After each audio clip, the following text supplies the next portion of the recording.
It is a day. It is a Friday. The eve of Christmas Eve, something. Let's get into it. It's Festivus Eve because Saturday Ooh. is Festivus. A Festivus for the rest of us. Oh, it's perfect. You It's know an what? airing of the grievances. We air grievances every day on here, right? Every day is Festivus on Orange and Blue today. Yeah, that's right. I love it. Was it a pole, right? Is that what they had? An Mason? aluminum pole because Frank Costanza found tinsel distracting. And he wanted to reject all the commercial and right. religious elements of Christmas. Like the Right. commercial elements in particular, like, many years ago, I went to buy a doll for my son. I reached for the last one, but so did another man. As I rained blows upon him, I realized there had to be another way. There has to be another way. It's Festivus for And the then how rest of that us. a new holiday was born. A Festivus for the rest of us. It's classic. It's perfect. And there has to be another way to beat the New England Patriots. Cecil, Lammey, Andrew, Mason, and Mace. We got several key points to get to, but the best way to beat the Patriots is what? Don't beat yourself. And I talked about this with Rachel V. Hill on Coffee Break this morning. I talked about this with Matt Smith and James Marilat on the radio side this morning. If you look at the Steelers game, and I know you, Steelers fan from back in the day, you were watching that Thursday night game. The Steelers lost that game more than the Patriots won it.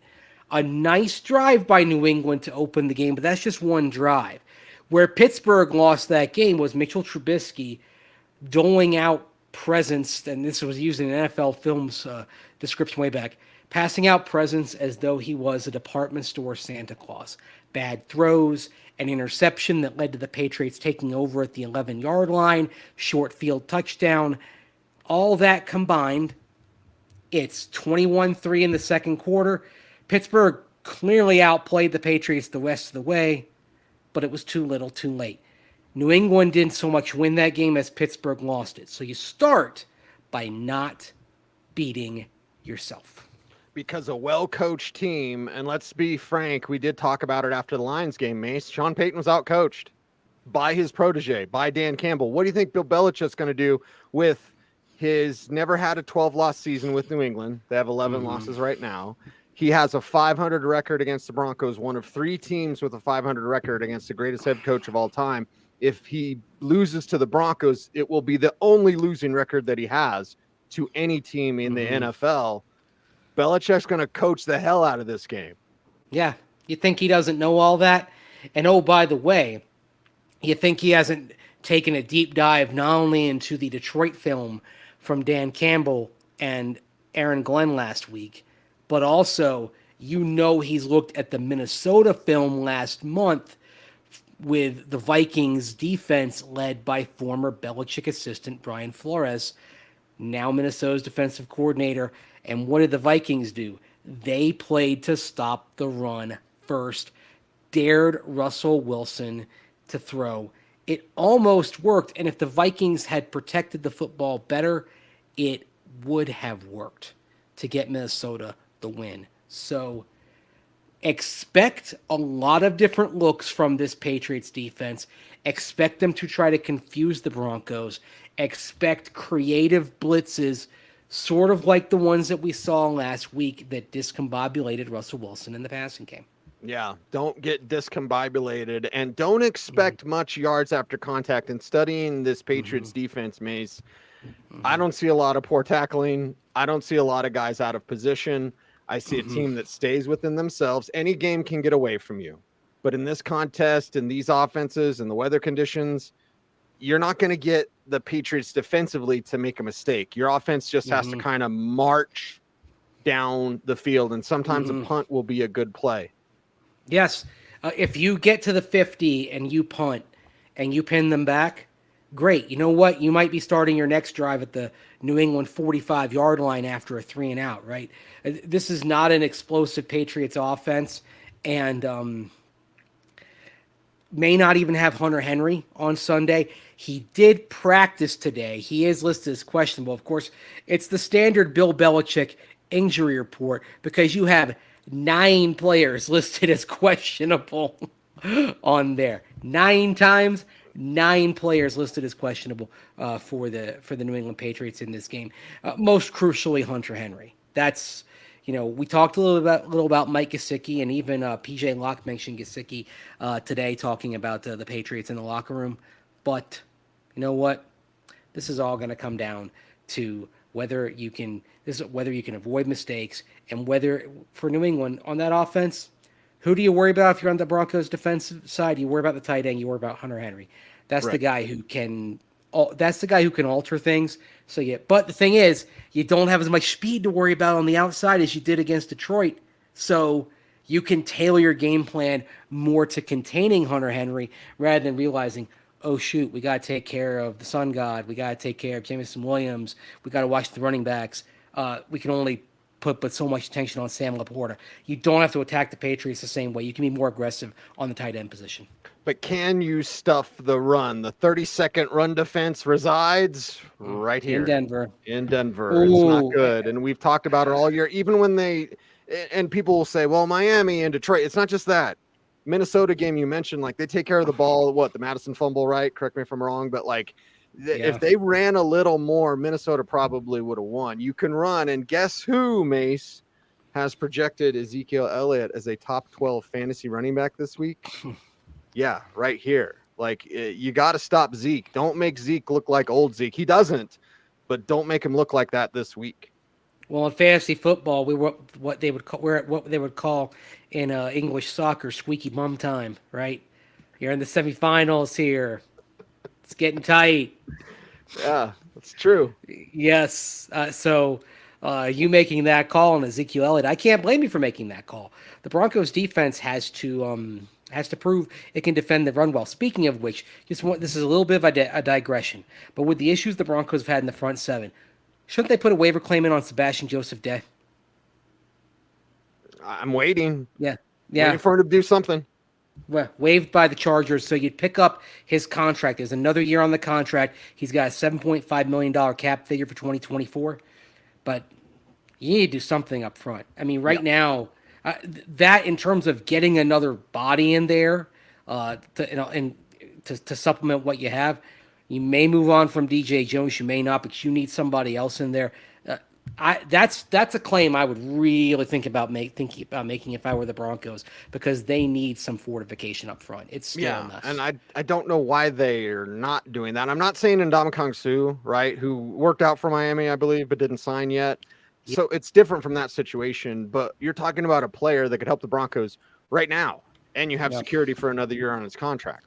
Mm-hmm. Yeah, I mean that's one where you sort of think about it. I know there's a connection with Marcus Dixon as well, of course, the Broncos D-line coach. So maybe we'll see. I that's one I would keep my eye on here in the next 24 hours as he goes through the waiver process. Of course, when you're a veteran and you're cut at this point in the calendar, you go through the waiver claim process, and a team can then claim your contract. So that's one I would think about, but it does go to an area of profound need for the Broncos, which is front seven. The front seven is struggling. They're being gashed way too often. And Brad D says, what is Zeke, about 60 years old? Yeah, this is not the Ezekiel Elliott of his salad days, right? This is, to be honest, this may well be the end of the line for Zeke. It comes fast for running backs, unless your name is Derrick Henry or Frank Gore. The end comes quick. Right. But that doesn't mean he can't be effective and help out the Patriots on Sunday night. Yeah, and be effective against this Broncos team if they can keep it close, and they likely can. Again, I don't see the defense of the Patriots really giving up that much against this team. And what did I say on Stokely and Josh? I was like, it's 9-3. I mean, 12-6. So I'm not expecting an offensive show on Christmas Eve, Mace. How about you? I'm not expecting an offensive show, but I think it ends up being a workman-like win. The number I keep having in my head, the set numbers in my head, is 23-7. With the Broncos getting a late touchdown that puts it away in the fourth quarter. Hopefully it's a sensible game plan. They're grinding down the Patriots. Maybe they get a little bit of momentum on the ground as the game goes on, and you get that last touchdown to kind of pull away and win comfortably. But I don't think we're going to be sitting here talking about this being like 34-10 or something like that. Right. I think this game takes on a much different veneer than that. And look, maybe I'll be wrong. I hope I'm wrong. But I don't know if this Broncos team is cut from the cloth to put up a huge number on a team that's playing defense as well as the Patriots are. Right. And Bill Belichick's going to take something away from you, but does he even have to take the ground game away? With Javonte at like 3 yards a carry and Samaje a little bit banged up and Jaleel total tell. Like he in a regular running team, he would stack the line to take the run away. Now he doesn't really have to do that and can just double Courtland. Yeah, exactly. And I imagine he will. There could be an opportunity for jeudy to make some plays. Like, you're going to see some man coverage from Bill Belichick's defense. Okay. Joe Lombardi talked about it yesterday. You get man coverage. That's where you can start working some slants. Jeudy, slants. Okay? Come on. Let's see this sort of thing here. And you may have to see it because if they defend you against the run the way the Vikings did, as Edward's pointing out, can the Broncos run on the Patriots? It might be difficult. Indeed, it might, because you imagine the Patriots are going to try to take that away first. Take that away, take Courtland Sutton over the top. They want to get the Broncos into the short and intermediate game, right? Mm-hmm. And that's going to be troublesome. They're also going to try to kind of disguise their intent and confuse you. And Mike McGlinchey got a little bit into that when he was asked about the Patriots this week. We got that beautiful bean footage there from Big Mike. Let's roll it. Well, they've been in, I think, like almost 10 one-score games. So these guys, they're a good football team. You know, the ball's bounced the wrong way a couple times for them, but they're a good football team, and they're obviously extremely well coached. And their defense, especially from my perspective, they're a top 10 unit in football. They stop the run really well. They play very, very sound football, and they're so multiple to keep you in that guessing game of who's who. Personnel wise and who to target in the run game and obviously concepts and protection. But you got to trust what you see, trust what you do all week, prepare in the way that the plan is, asking you to prepare, and just cut it loose when the time comes on Sunday. That's it. And Mace, I love the respect that McGlinchey and others have for their opponents. Like, all year long, we've talked to these guys. And maybe it's the start. Maybe it's them realizing just who they are, hard fighting team. It's got to win tight, whatever. But there's never any sense of like, yeah, whatever. And it's not just player speak. We've been around enough guys that do player speak. McGlinchey is telling you the real. This is a tough team. It is. And, he mentioned the one-score losses. When a player mentions a stat like that, that means the coach emphasized it in the meetings, right? And it kind of stuck in the head, in his head. So I get that.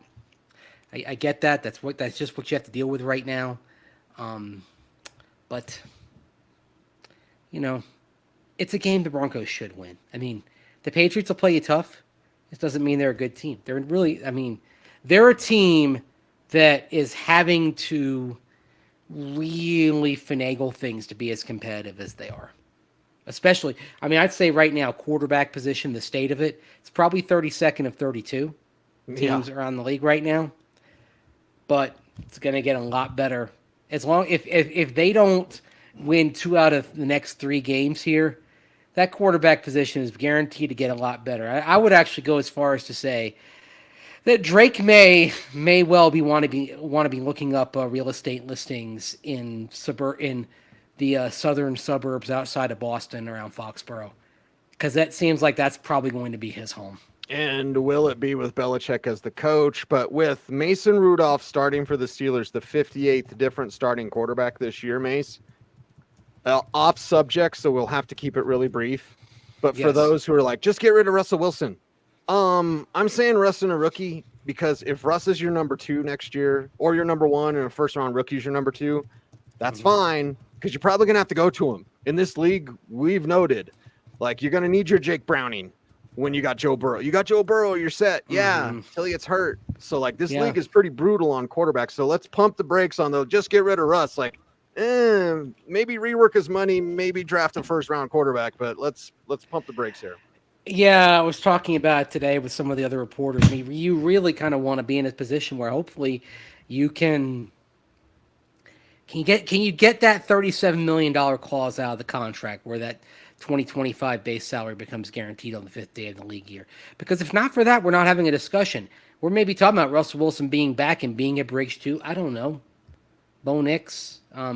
If you go into day 2, Sam Hartman, perhaps, right? Michael Penix Jr. Yeah, plenty of options. We're going to have a lot of time to talk about these options as we get into January. Yeah, speaking of a lot of time, set up the Shawn Payton clip about the Patriots, the one that's a little bit lengthy, because it's very fascinating. And again, speaking of respect, you hear the respect from Shawn Payton when it comes to New England. Yeah, the understanding that tactically you've got to be on your game, that they're going to take things away from you. And that also they're going to change things from week to week. We see it from the Patriots offense over the years, but it works this way on defense as well. They very much adapt to what they expect the opponent to do. They're kind of chameleon-like. It's not something where you can expect the same things from week to week. So it makes it a challenge to go through the film. And Shawn Payton mentions some of the film they're going through. It's going all the way back to Super Bowl 51, right? There's a lot that they've been studying and breaking down. And let's hear what Shawn Payton has to say. It's a long answer, but it's a revealing one. Well, let me give you an example. So last night's red zone, and we have all this year, and then we go back to last year and the year before, and you put Cincinnati on and you watch how they play Jamar Chase. I'm just giving you examples. You put the Raiders on and you watch how they handle. When you're talking now, sometimes they'll double two. The primary and the secondary. The other thing they do a good job with, and they always have, is they disrupt the timing of your routes. If your splits get close to, the elephants, you get close to the line of scrimmage, those OLBs will. And then they'll drop and play. There's some really difficult things in man that they do. And so there's a ton of examples of some of these things that we're referencing. And look, you would say we have to be ready then for some other players, in that case. And there's some things you can do if you're getting doubled, that may give the primary a chance, but all the way back to the Super Bowl versus Atlanta. You watch that tape, and there's Julio, and there's the lean, and there's the, all of it was last night. It was a busy night last night, obviously. When the rest of the football world was watching the Rams disembowel the Saints, basically. Rams... By the way, I got to do a quick digression here. The Rams show the value of just putting some young guys in there, writing it out with them early, and watching them grow. Yep. That's a good team right now. And it's a good team because they took their lumps early with a young core. Remember, when they came to Denver in toward the end of training camp, I believe 2/3 of their roster were rookies or second-year players. Right. And they've been playing, and guys coming from the undrafted ranks well down into the late rounds, and they just threw them out there, said we are going to grow through experience, and you see it now. So anyway, but yesterday we're watching the fruits of the Rams' labor and their investment in young players, while the Broncos are working on red zone. They're diving into 7 seasons worth of tape. But that's what you have to do. It's gonna be a long one, everybody. You know what? The thing is, you and I talk about how there's in the Shanahan-McVay offense, there are echoes, right? Like there are in the Star Wars, echoes and callbacks and things like that. The Patriots, they really do, but they're calling back things that are deep down. It's not obvious. It's like they're calling back something that they used in Week 8 in 2017, right? That's just what Bill Belichick does. That's what he does, and the Broncos have to be prepared for it. Hey, shout out Joseph. Look at this. Greetings from Australia. Mason Cease, love watching you guys every day. Oh, well, Why, we thank love you. having you. Joseph. Thanks for joining us from the land down under, where I believe it's Saturday morning. All right, right. It's already Festivus in Australia. Saturday morning, I'd be watching cartoons. Joseph is watching Orange Blue today. Hey, do they have Saturday? They don't really have Saturday morning cartoons anymore because you can just watch them whenever. Like Cartoon Network, Disney Yeah. Channel, whatever. Or if you want the retro cartoons, you got Boomerang, right? I mean, there's just so many options. We used to have to watch cartoons. There was like a 2-hour window, weekday afternoons, and then there was Saturday morning, and then that was it. Now, I mean, my daughter would watch cartoons or whatever she wanted. It's all on demand now. Right. It's lost a little bit of the magic and mystery, I'd say. Of the appointment. I remember if the bus was late getting home from school, I'd be pissed because I missed Bugs Bunny. It's like I want the school bus to be on time so that I can get home and watch Bugs Bunny because I flippin' love Bugs Bunny. Uh-huh. Yeah. A player who the Broncos, I think, love for the long term, Drew Sanders.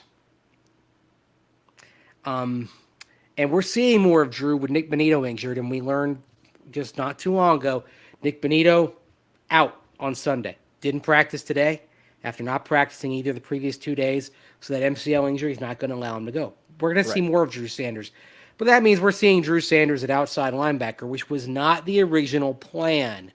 So I asked Shawn Payton specifically, how has the vision for Drew Sanders evolved? He loves to talk about a vision for a young player, but we remember back in April, the vision for Drew was as an inside linebacker, right? Doing some cross-training on the edge, but as an inside backer. It's evolved into something a little bit different, and here's what Shawn had to say when I asked him about the evolution of the vision for Drew Sanders. That's a good question. He's to get him on the field, he's playing more OLB. If you asked me, how do you see his vision 5 years out? I don't know that I could honestly say OLB or ILB, but I like the fact that he's got that versatility. And I think that will define itself as he gets in. But trying to get him on the field, because we feel like, hey, he's one of our better players. How do we get him on the field? So part of it's that role, but I think it's evolving, and I think he's got pressure traits. He's a good tackler, and he can run, and so I'm glad we have him. When you hear that, Cease, what do you think? Where do you think Drew Sanders is next year positionally? Yeah, I think he's at inside. That's what I think. But what I hear, Mace, and you pick this up as well, that's a coach that really enjoys that young player and enjoys the fact that he can do multiple things. Coaches get off on guys like that where they can I can do whatever, like the chess pieces, right? And you could just see how Shawn Payton, as much as Shawn Payton can rave about a guy, internally getting excited of what you could create for him. Yeah, and it's funny, listening to the answer on that, I think I'm going to come back to this concept in the next couple of weeks. Pardon me. And I want to ask him about Marvin Mims Jr., and I want to ask him about Riley Moss and where the vision for them is. Remember, Riley Moss, the vision was corner, but Safety, you can cross-train him at safety. We're seeing him as a dime back right now, getting some snaps in there. Where are things going for him? And you and I talk about Marvin Mims Jr. a lot and how there's a limitation route tree-wise, right? That he's going to have to grow. So what's next for Marvin Mims Jr.? We're at the point in the season where, even though it's not the end, we're close enough to it to where we can start, I think, peeling back the layers on the progress of some of these young players and finding out where they need to go in terms of their off-season work that's going to come up over the next few months. But with Drew, it's, as Mike McGlinchey would say, it's a race to get better because without Nick Bonito, he's playing some important snaps, right? You need him to deliver. This would be a nice game for Drew Sanders to make an explosive play on the defensive side. I'm hoping to see that on Sunday night. No Way Jose asks on Twitter, K-Jack or PJ Locke, who's starting? My guess is PJ Locke's going to start. Based just on what we hear from Shawn Payton, the fact that Payton's still talking about that Monday deadline for when they have to activate Kareem Jackson. And you know what? It's a good chance to play a brief clip from Kareem Jackson yesterday, because if you recall last month, he said that Shawn Payton had a message for him when he came back from the 2-game suspension and called him and said, hey, don't bleep this up, right? Don't bleep it up. Okay. The message from Shawn Payton, I asked if there was one this week. A little bit different. Roll it.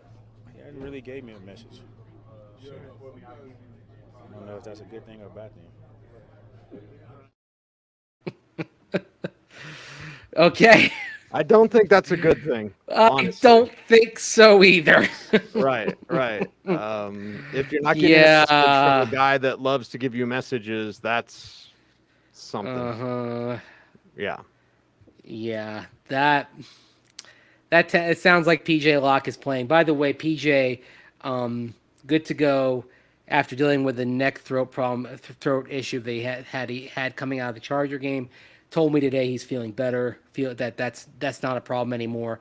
He's gonna be ready to go, and you hope he can have a better game than he did last Saturday. I think he was clearly affected coming off that, plus the high ankle sprain that he had last month. Hopefully the extra day. Remember, the Broncos had 3 days off this week: Sunday, Monday, Tuesday, before they had to reconvene on Wednesday. That time hopefully gave PJ a chance to recuperate, especially after taking that long RV ride that he had to take because he wasn't cleared to fly last week. You're not cleared to fly, but you're cleared to play football. Jordan Poyer, we had this last year with him when he went from Buffalo to Kansas City and back when he wasn't cleared to fly, right? Right. It's a weird thing, but so it goes. Yeah, so it goes. Andrew asks on Twitter to wrap up the show, Mace, will Perine or Williams get more snaps? Here's the problem with Perine. I don't believe his knee is 100%. He may not be on the injury report, but it doesn't matter. He was a few weeks ago, and that type of stuff has a tendency to linger. And we had the conversation week 1, who's going to be the Broncos number 1? When we then had the conversation a few weeks ago, like maybe Perine should take over, but he's also been banged up. I think it's kind of status quo, and I don't think a lot of fans wanted to hear that. They want to hear, give it to Perine. Yeah, but he's not right. Yeah, exactly. So I think we'll see. I do actually think we'll see Perine get more snaps. But I do wonder if we actually see more snaps for Jaleel McLaughlin. If you just accept that, okay, he's, it's going to be an issue for him in pass pro. But here's the thing: if the Patriots are going to try to rush Russell Wilson, yeah, they're going to try to disguise their looks and confuse you. But get the screen game going. Get McLaughlin outside into space. Drop a little screen pass to him. See what he can do, right? And even maybe you even use him as a decoy in the screen game, right? You kind of have him go out, maybe get some attention going to him, but your hot is Jerry Jeudy on a slant, and you get the ball to Jerry Jeudy. There are ways in which you can make Jaleel McLaughlin a plus player, even while you're working around his pass protection issues. Mace, I hope everyone out there. Agree, disagree? Yeah, I concur with that because McLaughlin playing more means he'll be a decoy and won't be a tell. So, yes. Yeah. Which we've been rooting for and we've been talking about. We've been talking about for weeks. Yes, it could happen. And there's multiple different screens. I've said it a million times. There's multiple different screens. Yep. Russell Wilson's not good at screens. Yeah, one screen. Where's the tight end screen? Where's the wide receiver screen? Where's the fake screen this side? Oh, it's the screen on this side. Like, hey, you want to get some confidence in Lucas Kroll, right? Tight end screen. Mm-hmm. Right? That should Make it happen. In theory, that should work. Anyway. Should. And this is a game you're going to have to try some different things, I think. It's okay. You're still evolving. You're still figuring things out. You never stop evolving, ideally. But this is gonna take some. It's gonna take some creativity, I think, at times. You want to be it's weird. You want to be creative, but you also want to be conservative because you want to be conservative and protect the ball and not try to get out of your comfort zone. But you have to be creative and try some different things that are actually pretty simple, but they're the kind of things that you haven't been doing a lot of this year. Right. So, We got greetings from Jorge in Puerto Rico. Australia. We got Tyler in Omaha, Nebraska. Omaha. Omaha. Yeah, there you go. Yeah, it can't be helped. Yeah, it can't. We got to do it. A little throat coat tea, I think, for both of us. A little bit of a break. Not so. much. We'll be here. I'll be doing a post-game show. I'll be doing the pre-game show on the Fan. She'll be at the game. We'll be writing about it, denversports.com. And so Monday we're off, but Tuesday we'll be back on. And I just want everyone to have a safe and happy Christmas. Please be safe out there. Enjoy your family, enjoy those close to you. Remember that not everyone's having a great time this time of year. So reach out if you need to, and just everyone, peace on earth, man. That's what I want. 100%. Reach out for people to people you know, even people you don't know. Reach out, look out for your fellow human beings. That's, again, like you said, a lot of people out there are struggling. I'm sure some of you out there watching this may be struggling right now. Don't be afraid to reach out to others, even reaching out. I mean, social media can be kind of a cesspool, but there are some good things out there, and you may find people that are willing to receive it, to be there for you. Look at our comments section during a show, our live comments, right? I mean, that's a little community as well. Just because you may not have like a real community doesn't mean you don't have a community, and even a community of Broncos fans, right? Mm-hmm. Yeah. Just reach. Let's all be there for each other right now. Bigger things in football. Very, very, very true. And that's a wrap for today's program. He's Andrew Mason. Follow him on the socials at Mace Denver. I am at Cecil Lammey. We appreciate you all. Do the YouTube things, like, comment, share, subscribe, hit the notification bell so that you never miss a vid. And if you commented in the chat room, comment down below, please. It really helps the YouTube algorithm, puts in front of us more Broncos fans. We're growing our YouTube channel, and we appreciate you for the help. He's Mace. I'm Cease. OBT is a BFD. Thanks for watching. Stay tuned. And would you please, as always, stay frosty